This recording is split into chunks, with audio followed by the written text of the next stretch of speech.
Hi, this is Eric Anderton, and welcome to this edition of the Construction Leaders Podcast. And on the show today, we're going to do a solo episode where I'm going to discuss with you how to build relationships by having difficult conversations. And the inspiration for this particular episode is from the book Fierce Conversations. It was published a number of years ago, written by Susan Scott. It's an excellent book. I highly recommend it. Pick it up on Amazon. And I'll put a link into the show notes so that you have that. The wonderful thing about this book is it was written a number of years ago, but because human beings don't change that quickly, the information in it and the frameworks are extremely relevant to construction companies today. And so I'd like you to think about your construction company as a beach ball for a moment. Imagine it as an extremely large, multicolored beach ball.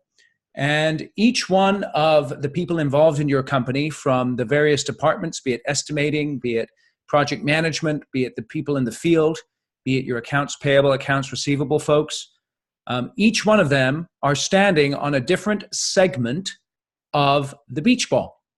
And as they look around, every single part that they see is the color that they're standing on. So in other words, if you're on the blue segment, everything you see is blue. If you're on the red segment, everything you see is red. So even though you're on the same beach ball, you're seeing things completely differently. And it's a very simple illustration, but I think that's one of the great ways to think about difficult conversations, because the reason they occur is because often we see ourselves standing on different segments of the beach ball. So what color are you standing on in your organization? Conflict comes as you have a particular perspective and somebody else has a different perspective. And that's why, because conflict is so prevalent in construction, it's just part of the game. It's part of the business. It's so important that you get good at having those difficult conversations. In fact, my firm conviction is that the best construction companies are those who are the best at communication and the best at having these difficult conversations. And the great perspective to have as you go into a conversation is that no one has to change. If you think about it in your own life, you have enough problems changing yourself. And trying to change someone else is not going to happen. Nobody has to change, but as a leader, you should insist that everybody has to have the conversation. And having those difficult conversations is one of the primary ways that you express your leadership. And so as a leader, you want to get as many reps as possible, day after day, in these difficult conversations, because only as you get more attempts, so to speak, at having difficult conversations, do you get better at that challenging art of going through conflict. There's a great quote here from Edwin Friedman: "The person who can most accurately describe reality without laying blame will emerge as the leader." And whether you're internally having difficult conversations or externally with project partners and with owners, whatever the case is, you're not looking to lay blame. You're looking to describe reality, surface any problems or issues that may be occurring, and then do your best to solve those issues so that you can build a project profitably. Keep those things in mind, because you see, the ideal in terms of construction is that you bid the work, you plan the work, you build the work, and then you get paid for it. So I've got this nice clean triangle right here to illustrate very simply the construction process. But this is not always the reality. How a project should go and how it actually goes is often not an alignment, right? So you plan the work, you build it, you put a nice ribbon on it afterwards, and everyone goes home happy. But the reality is you're faced in a construction project with uncertainties, unknowns. You have many different people involved. These balls are just bouncing all over the place, and that causes conflict. And the challenge is that there are some things that you have no control over, some things that you have only a bit of control over, and then some things that you have total control over. And the reason I'm shooting this particular podcast and doing this episode is because the thing that you have control over is what you say.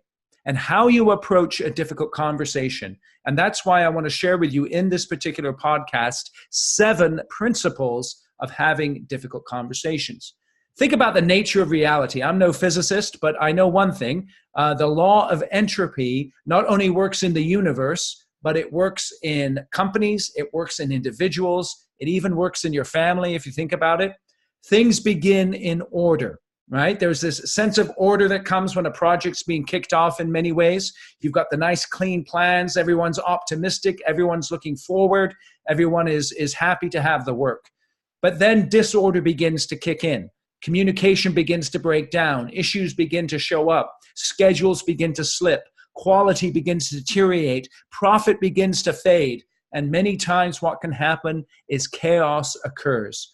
And lawsuits come in and challenges come in and people throw up their hands and quit or walk off the job site. This often is the nature of the reality of a construction project. And the question is, how do you break that cycle of order to disorder to chaos? The way you break it, the way you stop it and maintain order, and as a result of order, profitability, is by having difficult conversations. And so let's ask this question here. Why do you avoid having difficult conversations? Ask yourself that for a moment.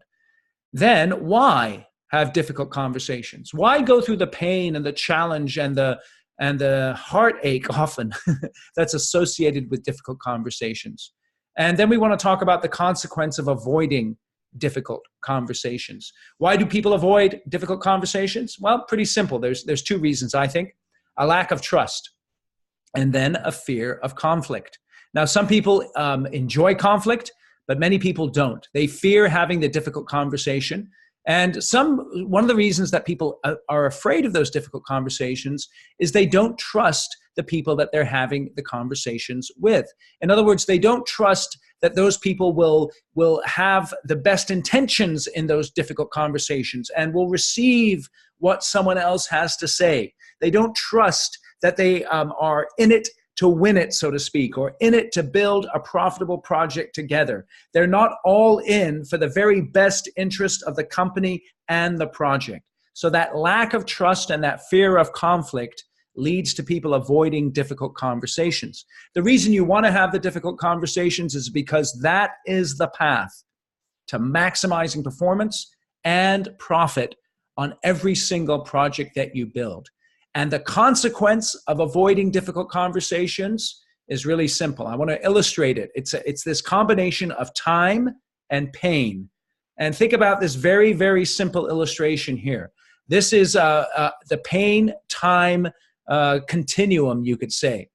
If you want your pain to increase, then just put off having a difficult conversation. If you think about this red line, in terms of the relationship between the amount of pain you suffer in regards to how much time you allow to pass between an issue coming up and you addressing that issue. So if you want more pain in your life, allow time to pass and you'll get more pain. If you want less pain in your life, deal with the difficult situations as soon as you can in the best way that you can. So keep that pain time sort of balance in mind.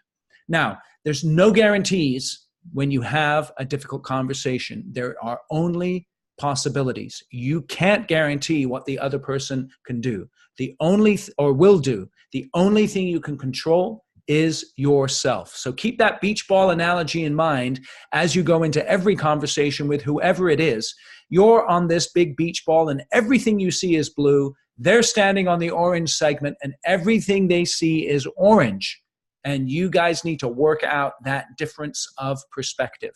So let's dive right into these 7 conversational principles. The number 1, you must interrogate reality.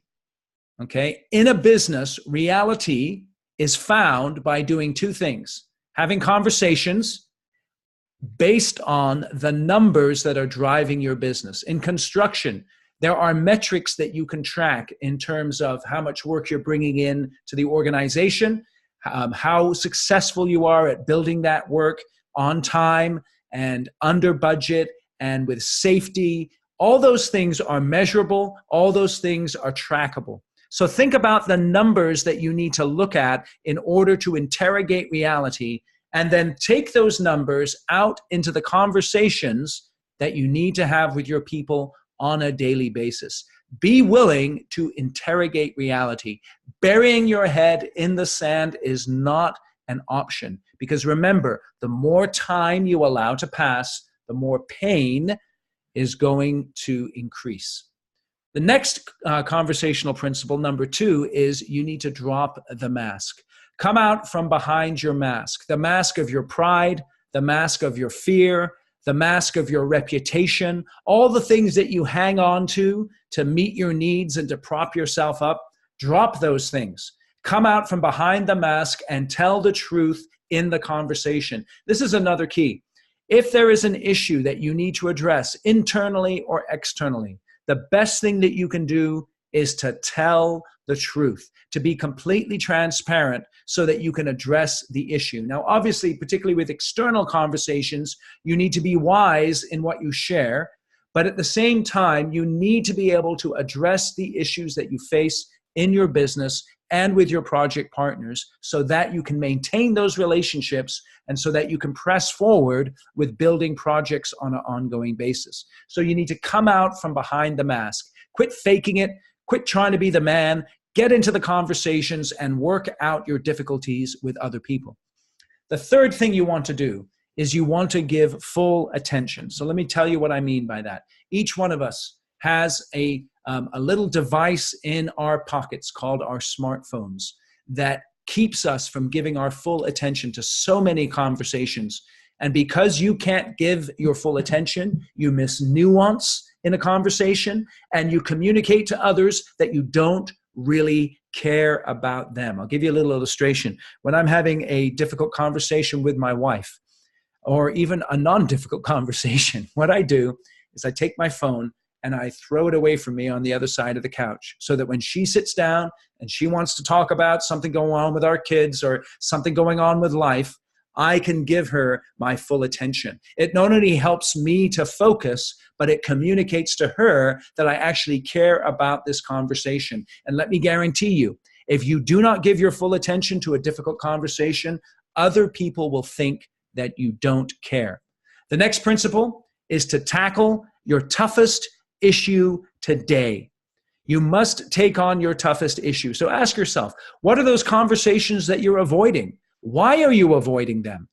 If you are consistent in tackling your toughest issue, it's going to really help you to have those difficult conversations on a regular basis. And remember, the consequence of avoiding difficult conversations, the more you let time pass, the more that pain will increase.